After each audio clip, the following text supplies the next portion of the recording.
Bonjour, bienvenue pour ce nouveau tutoriel sur le dessus. Tout d'abord, nous allons sélectionner le point de dessus, esquisse.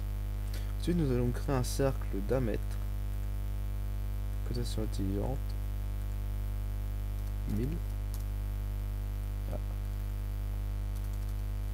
1000. Une fois qu'on en est là, on va devoir diviser notre cercle en 6 points. Pour cela, l'astuce consolide de prendre polygone et pour le diviser en 6. Sélectionne notre centre, cogne ensuite comme ceci. Et là, nous voyons que notre cercle est divisé en 6 points. Ensuite, on va prendre dans les arcs, non, ici dans les arcs, on va prendre arc par son centre, qui nous permettent en fait de tracer comme on ferait avec un compas nos arcs. Sélectionnons notre deuxième point, comme ceci, pour pouvoir fermer notre figure. Ensuite, on va prendre ajuster d'identité et supprimer tout ce qui n'est plus nécessaire.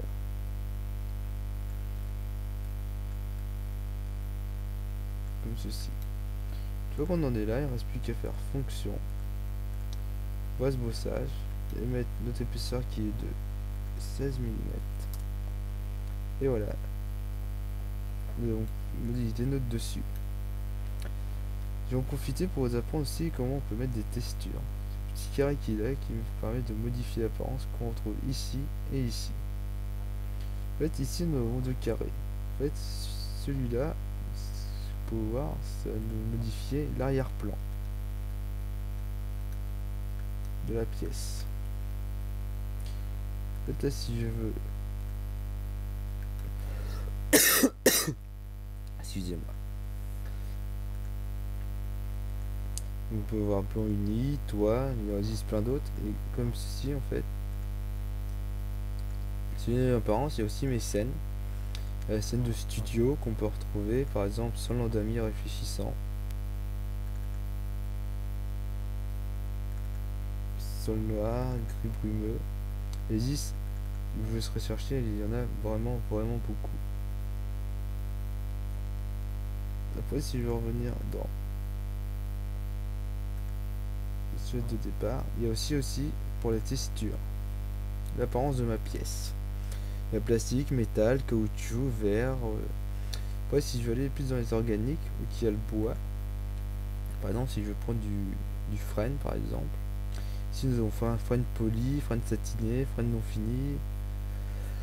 Excusez-moi. En fait, si je sélectionne frêne poli, je vais faire clic gauche, je vais pas le lâcher, je vais le positionner sur la pièce. Quand je lâche mon clic, il me propose soit la face, soit ça c'est par rapport à un assemblage, soit le corps, ou soit la pièce totale. Si je sélectionne ma pièce, il va mettre le fil à peu près comme il veut, et je vais pas pouvoir le modifier.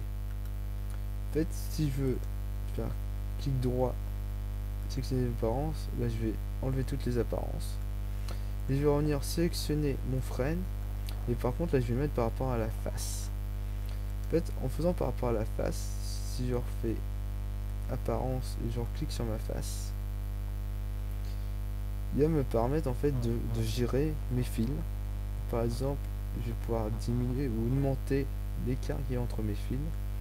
Et aussi, je vais pouvoir jouer sur l'orientation en venant bien sur ma petite boule jaune que j'ai au milieu et pouvoir tourner mon fil comme je veux.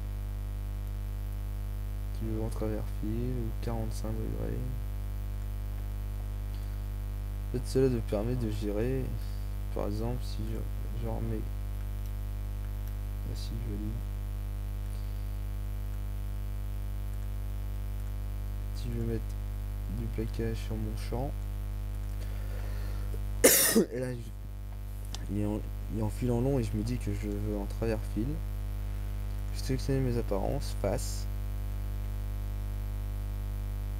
et venir avec ma petite boule jaune, le retourner comme ceci. Là je peux le mettre soit en travers fil, soit à 45 degrés. Puis je vais pouvoir aussi jouer en augmentant, en diminuant, en augmentant la longueur de mes fils.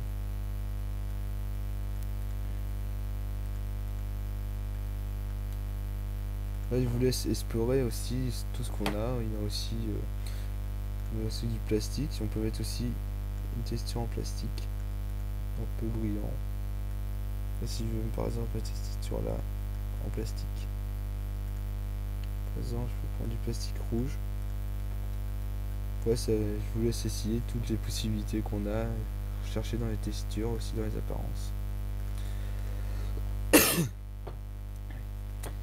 Si vous arrive, par exemple, vous dites ah, il n'y a pas la texture qu'il me faut, vous pouvez aussi, grâce au petit dossier qu'il y a ici, ajouter un emplacement de fichier.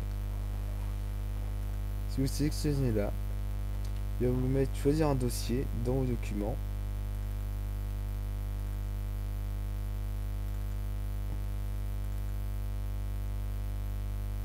Là, si je vais par exemple dans mon dossier texture, où j'ai mes plaquages, moi je me suis collecté, j'ai scanné beaucoup de textures, par exemple.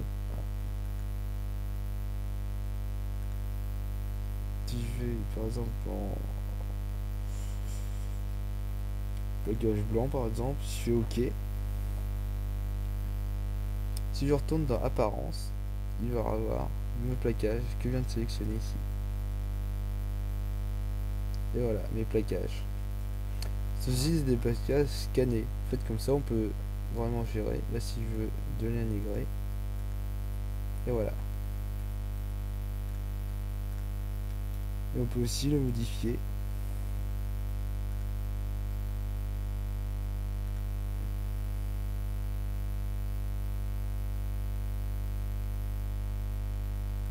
Comme une texture qui serait directement de SolidWorks. Contre, là, si vous voulez augmenter et diminuer sans que la proportion du bois soit changée, vous pouvez aller dans projection et décocher proportion constante. Ça va permettre que quand vous allez agrandir, de ne pas agrandir aussi vos fils, le sens du fil par exemple. Au fait, valider.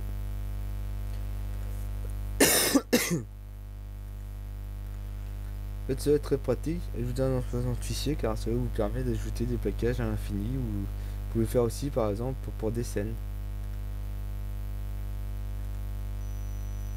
Si vous voulez changer votre scène par exemple et faire un petit rendu avec une petite lumière, un petit fond. Voilà. Ceci est tout pour ce tutoriel sur la modélisation du dessus. Je vous remercie.